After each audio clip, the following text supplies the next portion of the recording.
ovoj svježini prvog ramazanskog dana, dok se post polako nastanjuje u tijelu i uči ga jednom novom, smirenijem ritmu,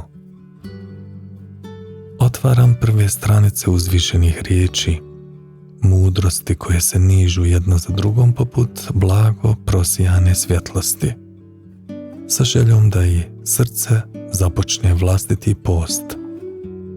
Post od rasutih misli, od suvišnih želja i briga, od svega što me neprimjetno odvaja od izvora moga bića i istine kojoj pripadam. I već na tim prvim redovima, brižno položenim na početak knjige, otvara se suština, majka knjige, El Fatiha. Kratka po broju riječi, a velika po značenju, kao da me priprema za ono što slijedi. Njene riječi stoje smireno i jasno. Svijet ima svoga gospodara, milost obuhvata više nego što moje srce i razum zajedno mogu dohvatiti i doći će čas kada će svaka sitnica dobiti svoju pravu težinu. Dok te riječi polako prelaze preko usana, govor postaje dublji.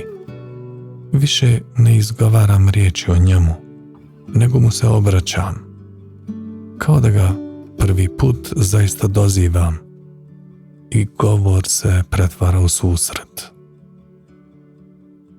Samo tebe obožavamo i samo od tebe pomoć tražimo.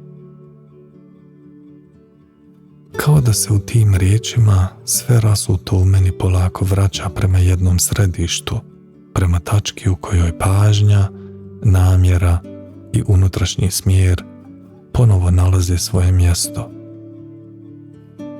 A kada izgovorim uputi nas na pravi put, osjetim da to nije daleka molitva, nego početak svjesnijeg razgovora. To je početak moje odgovornosti.